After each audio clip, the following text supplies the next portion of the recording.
10 years ago, my girlfriend abandoned me and our 5-year-old daughter. Now she wants her family back.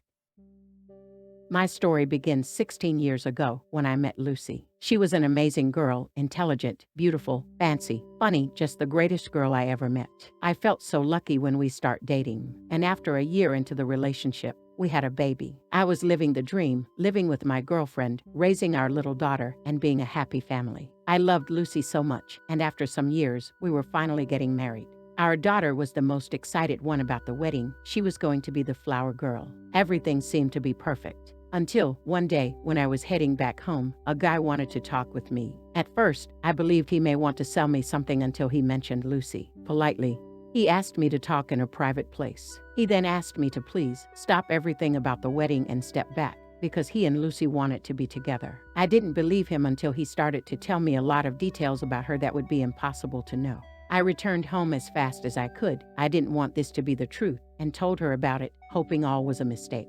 But no, it wasn't. The next hour she told me everything. She has been cheating on me from the last 2 years. She told me about how all the times she said she loved me, that she wanted us to be together and she loved our family, were all lies. How her new man was younger, stronger, handsome, and a better lover. She said that she didn't want to be tied to me. How she lost her freedom for being a mother and she didn't want to be a wife, that she wanted her freedom back. The final stab was when she said she was happy that I finally knew, and now she was able to leave. I cried, begged, humiliate myself, and got on my knees, asking for another chance to try fix our relationship. But she didn't want it. She wanted the thrill and excitement that this new guy make her feel. By the next day, she left us. I felt broken, humiliated, and emasculated. But my daughter needed me. She was heartbroken. Her mother left, and she believed it was her fault. She needed me, and I needed to be strong for her. Fortunately, we had help. My family and Lucy's family supported us in any way possible. Her parents were so ashamed of their daughter's actions that they couldn't look me to the face without apologies for everything she did. I will be in debt to everyone forever for all their help. Fast forward 10 years later. After lots of time and therapy, my daughter and I are living happily. She is the light of my life. A beautiful 15-year-old lady who I love. Our wounds are healed and we have a very good life. But then she came back. When I and my daughter were getting back home, we found Lucy in front of our apartment, waiting for us, wanting to talk. I recognized her immediately, and I would like to say that I did something cool, like ignoring her, asking her to leave, or at least be hostile with her. But no, I'm an idiot. My heart skipped a beat the moment I saw her. She still was beautiful as before, but somehow she looked even better. Maybe her age make her look mature and elegant. Maybe the dress or the makeup. I don't know, but I let her in while our daughter gave us some space and went to her room. She told me everything she did since she left. Basically, she lived with that guy for some years. She said how much she enjoyed it, all the fun she got, and how she believed those were the best years of her life. Until she noticed that the excitement of that new relationship was fading slowly, and in some point, she started to cheat on that guy too. According to her, she wanted to feel alive and excited. Eventually, that relationship ended, and she started dating other guys. Every relationship became shorter than the previous one until she only had casual hookups. She also said that sometimes she thought about us, our family, but she said she was too proud to admit she made a mistake until last year. She got COVID and it hit her really hard, to the point that she believed she would die, and realized how alone she was, how stupid she was, and the mistake she made so long ago. After all of that, she said she regretted everything she did and said, and now she was ready to marry me and be the family we always meant to be. When she was done, I asked her to leave, to give me some time to think. She accepted, saying she would be back the next day. For years I dreamed about her coming back, and now it was happening. But it just felt wrong. Since then, she visits almost daily, wanting to talk about the best years of our relationship and how we could be a happy family again. I asked for help. To my family, to my friends. Most of them said I would be making the worst mistake of my life if I take her back.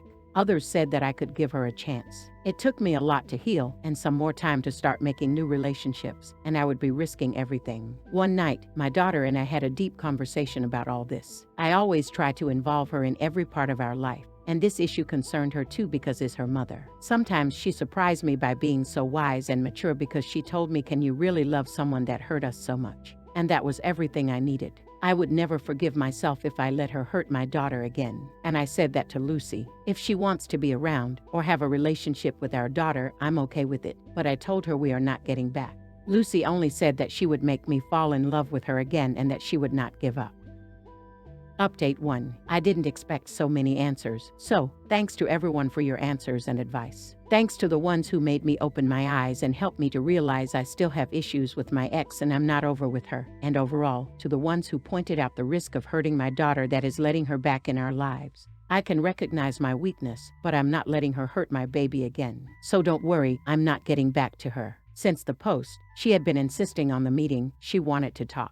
I decided to have one last talk with her and set my boundaries. We met in a public place. The talk was long and hard. I wanted her to be honest, and I told her the moment I caught a lie I was leaving. I asked if she was really sorry, or are we her last option? Did she really love us, or are we just a consolation prize? Did she come back for love, or because she was unable to find another man anymore? She was unable to answer any of that. She only said things like, "It's not like that, you need to understand me and I'm not like this anymore." She kept insisting on giving her another chance, that we can love each other again, and that we could be together. She never even mentioned our daughter in any moment. Only after I pointed it, she started to mention her. When I tried to settle that we were over, she grabbed my hand and she tried to seduce me, pulling down her blouse, showing me her cleavage, and saying we can find a room so I can do whatever I wanted with her, that she wouldn't say no to anything to compensate me. I didn't recognize that woman. She wasn't the amazing girl I met. She wasn't the mother of my daughter. I didn't know who that woman was, but she wasn't my Lucy. I said her to let me go, that we were over. Neither I nor my daughter wanted anything with her, so please, leave us alone. We were living a good life without her. She then went mad, saying I couldn't leave her, that it wasn't my choice, and that she doesn't have anything else. That I can't take away her daughter. I still don't know why, but that last sentence triggered me. Your daughter, you are not her mother. You only gave birth to her, but you are not her mother. Tell me where you were when she was sick. Where you were when she had the fever. When she was scared on the night. When did her first teeth fall? When she cried on the nights because she missed her mom. Where you were on her first day of school. When she had her first period. When she had her first boyfriend. When did she heartbreak for the second time? Because the first one who broke her heart was her mother. Which dick were you riding when she needed a mom? You have no right to claim you are her mother because you never acted like that. She tried to reply, but I saw how she was unable to find the words. I left her. Back at home, she sends me some text, asking for another meeting, for another chance, that she loves me and she can change, but I'm done. You all were right. She doesn't love me or our daughter at all. She only loves herself. Having her in my life would be bad and toxic. I don't need that. I don't need her. My daughter and I are going back to therapy soon. Some of you are right. I need to work on myself, be stronger, and get over those feelings for her, because they're not real, just a memory of what I thought she was. Now let's see what the community has to say. Opinion number 1 says, I want you to know that you are 1,000,000% saving this sweet girl of yours so much heartache by keeping her away from this woman. Birth mother or not, she seems selfish and undeserving of the joy of motherhood. My birth parents dumped me and my brother on our maternal grandparents the moment they got tired of taking care of us, but they sure loved to crow about our achievements and how good, smart, beautiful we were. They didn't deserve to boast about that. My Nana and Papa were the ones who loved us, encouraged us, lifted us up, and took care of us. You sound just like my grandparents. Please, keep your daughter close and make sure to talk to a therapist to work through this. Sending you and your daughter big hugs and hoping for the very best outcome for you both. Opinion number 2 says, way to go, man. So proud of you for standing up for yourself and for your daughter. The last sentence resonated with me a lot because I've been there. From certain things you've said, and the lack of dating mentioned in the last one, I get the feeling you may have been putting off finding a new SO. I thought a certain ex was everything and more. Beautiful, smart, funny, etc. Not the same circumstance as you, but things outside of my control brought it to a screeching halt. It took me years to put myself out there again, thinking I was the problem, or that I couldn't be loved, or that I'd never find someone like her again. By mistake, I ended up talking to someone new. Once I realized that there were in fact better women, I slowly started to replace those feelings I had for that ex. For so long I told myself that she was the best I'd ever know, and after spending more and more time I spend with my current SO, I realized she absolutely was not. If you haven't yet, put yourself out there more. Opinion number 3 says, great response OP to the woman who, as you said, only looks like your beloved wife, but became someone different who is now only interested in getting what she wants regardless of the permanent damage she will cause. This woman does not seem to want to go away quietly and sees you as a meal ticket, possibly by using her own daughter to do it. Please do not underestimate her. As per your conversation, she sounds desperate, which makes her possibly dangerous. As suggested by another poster, in addition to therapy, get a really good lawyer and get a restraining order if you can be, based on 10 years of abandonment. If you don't already have a security system, get one. Have a discussion with the appropriate party at your daughter's school that no one other than you or someone who you have listed with matching ID information is allowed to remove her from the school. Also, if she attends any after-school activities, again, the adults in charge are aware of the same. Wish you the best. How about you guys? What do you guys think about this whole situation, and what would your advice be for OP? Let's all discuss in the comments section below. Broke up with my BF and he threatened to end his life. AITA, or how I handled my relationship. I, 22-year-old female, recently broke up with my ex, 19-year-old male, and am trying to reconcile my conflicting feelings on some of the arguments we had. The TLDR version of why we broke up is that he would literally scream at me for hours for certain things and would say how much he wanted to end his life, punch himself in the head and face Fight Club style, say that I was a horrible girlfriend, that I should drop dead, and other things, to the point where I would just be sobbing and agreeing that I was shitty the entire time. We dated for 4 or 5 months and worked together. We were each other's firsts for everything: relationship, kissing, sex, pretty much anything a couple does. The first month was great, and I was really happy. He seemed pretty happy, too. We spent almost every day together. He told me I was beautiful, and that I made him want to be a better person. To preface the bad parts, I'd like to acknowledge some things about my ex's past and health. He had multiple blows to the head as a kid, including a perforated eardrum that wasn't treated until the next morning despite it bleeding profusely. His parents neglected him and he had to fend for himself at home alone most of the time. He didn't have much, if any, meaningful socialization and had problems with nightmares and sleep paralysis. He found out his stepdad wasn't his biological dad when he was 8, and he's only met his biological dad once. His mom's side of the family has a history of epilepsy, and he often sees visual hallucinations of moving patterns and random things. There were many times where he would go into an unresponsive state and once had what seemed to be a seizure-like episode. I've asked him several times to see a doctor, but he thinks he's completely fine. A year ago, he was falsely accused of assault by a guy who tried to assault him and isn't sure if he has a criminal record because of how his lawyer worked things out. His days consisted of playing video games and working. The fall semester started up for me and everything got worse. I'd spend every weekend with him and it still wasn't enough time for him. The problem being that I have to drive 45 minutes to campus every weekday and originally was taking 8 classes. When I was with him, we'd have sex every morning and night, even though I usually wasn't in the mood and kind of just went along with it. This still wasn't enough for him because he was only able to orgasm once each time. But he talked about holding back all the time and it would usually take around 30 minutes, 40 minutes for him to orgasm once. He had problems with my communication, and I admit that I'm shit at communication and need to work on that. Unfortunately, even when I tried to text or call him once a day, he would forget half the conversations we had or that we had even talked and get annoyed at me because we hadn't talked in days. At some point, he just started screaming at me for hours if I did something that wasn't good enough or had a disagreement with him. I'd try to discuss it normally, but yelling freaks me out, so I'd just end up crying. This would make it harder to communicate with him, which would make him angrier, and it only made things worse if I said something that wasn't completely agreeing with his emotions. Just to list some things off that he screamed at me for, saying it was normal to appreciate the beauty of other people despite being in a relationship. This provoked him to kick me out of his house, tell me I was a shitty girlfriend for even looking at other people, that I shouldn't date anyone because no guy would ever be okay with that we were completely done, that he never loved me, and that me not being jealous if he hypothetically thought another girl was attractive was a reason to break up. When we pulled up to my house and I tried to get out, he asked why I was getting out and that we still needed to talk. He then proceeded to say that he didn't mean anything he had just said, and that he only said them because he was trying to convince himself of those things. Also, asking if there was a way to make him orgasm faster. He assumed that I knew it took him longer because he was circumcised and that I was guilting him for not having a foreskin. He didn't clarify this until recently, and at the time of the argument I had no idea why he was so mad. Also, not responding to his text because I was asleep, and falling asleep again after he called me to ask why I hadn't responded. I went to sleep before he texted me. He called me after midnight, and I had an 8 a.m. class the next morning. He proceeded to scream at me for 3 hours, saying I was a horrible GF, that I should never date anyone, that he had never been happy in the relationship, that I was terrible at sex, and that I should drop dead.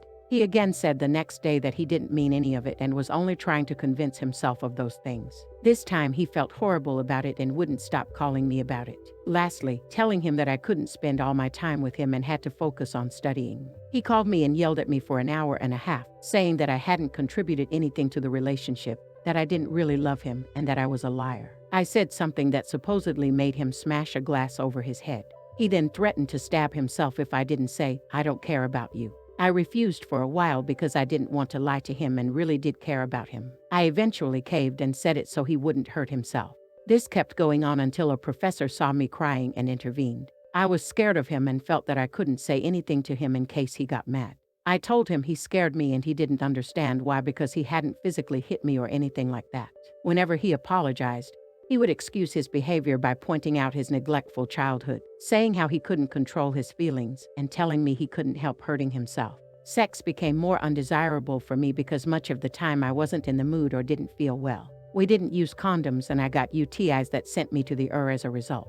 He admitted that we should start using them after that, but I guess he forgot about that conversation. I saw condoms when we went to the pharmacy and started browsing through them with him. He bought some and then said he was really annoyed later on with how I hadn't talked to him about buying them beforehand. I was just confused, felt guilty, and felt bad about it for the rest of the night. There were also times when I was in pain during sex, and they got more and more frequent as my stress increased. Most of the time, I willed myself through the pain, but when I told him to stop because of it, he would mope about not getting to orgasm and say that a BJ wasn't as good as PIV, so I wouldn't be able to finish him off. He really liked anal the one time I let him try it, but it was extremely uncomfortable for me. The last time we had sex, he told me I should just get over my pain like how he had to get over his loss of sensitivity from circumcision and that I should let him do anal again. The way he argued when he wasn't yelling was frustrating, to say the least. Arguments would go on for hours because he had to hear the same point over and over again. He'd also bring up conversations we had already had and come to a consensus on. If I tried to end the conversation, he would dramatically say something along the lines of "This is goodbye," walk out, and then come back 5 minutes later asking why I hadn't chased after him. I realized that all the stress from the relationship was making me feel suicidal to a degree that I hadn't felt in a while, and that his behavior was pretty abusive. I confronted him about this and he acted predictably at first. The thing he had the most problem with was calling it manipulative when he said, should kill myself," only during times when we were arguing and he was screaming at me. We talked things through and he kind of started to understand my perspective. Eventually, I tried to negotiate a break with him, but he still called me obsessively after we agreed to not contact each other. I guess he got fed up with waiting for something like 5 minutes 7 days, called me on my birthday, and started talking about breaking up because he felt like he was in an LDR. We had a 3-hour conversation in which he finally agreed to talk to his parents about getting help for his self-harm.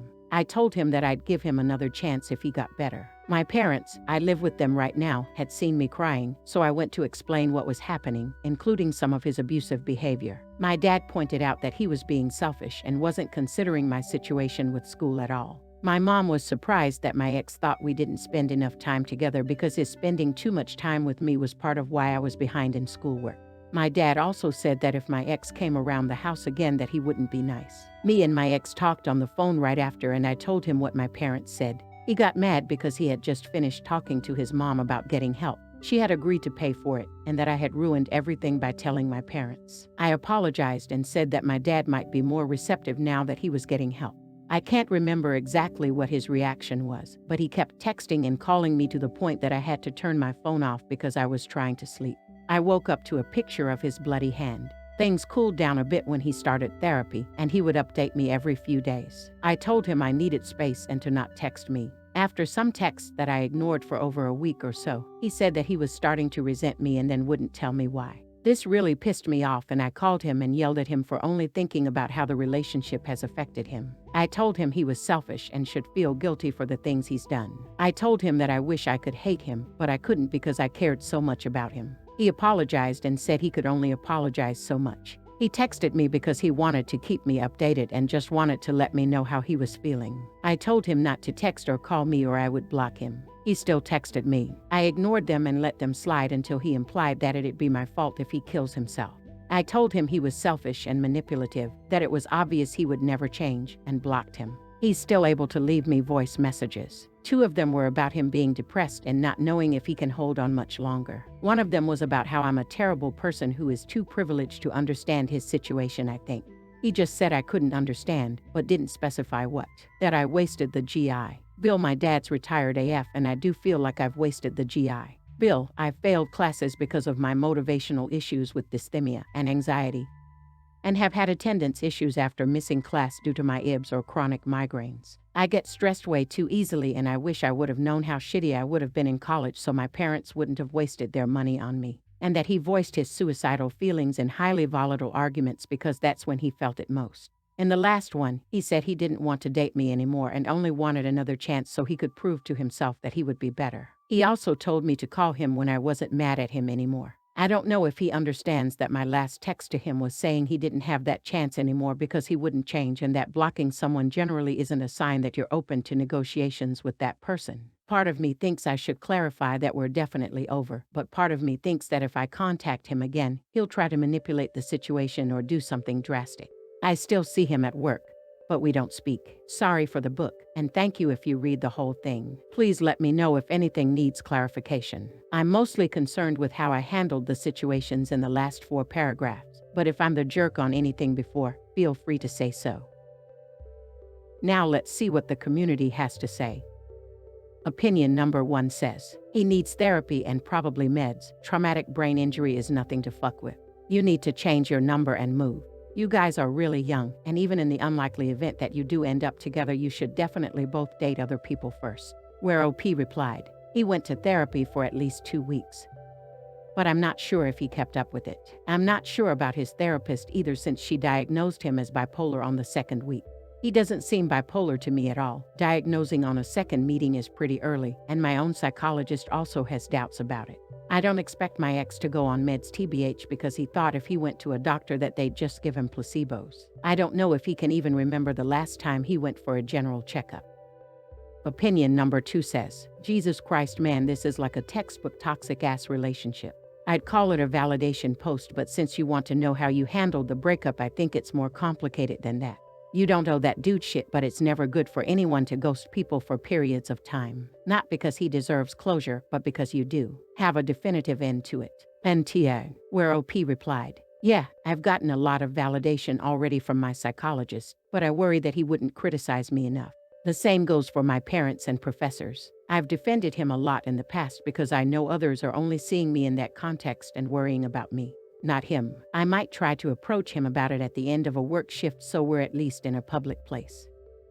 Opinion number 3 says, NTA, honestly, it sounds like you did more than you morally needed to. You tried to give him a clear end. It's not your fault he can't see that, and at some point, you have to put your own health above his. Where OP replied, I worry about whether or not I'm justified to be mad about things he can't remember. I feel like there are so many things that I easily forget, so it's hard to blame him when he may also have brain damage. Maybe things would have worked out better if his memory was better. How about you guys? What do you guys think about this whole situation, and what would your advice be for OP? Let's all discuss in the comments section below.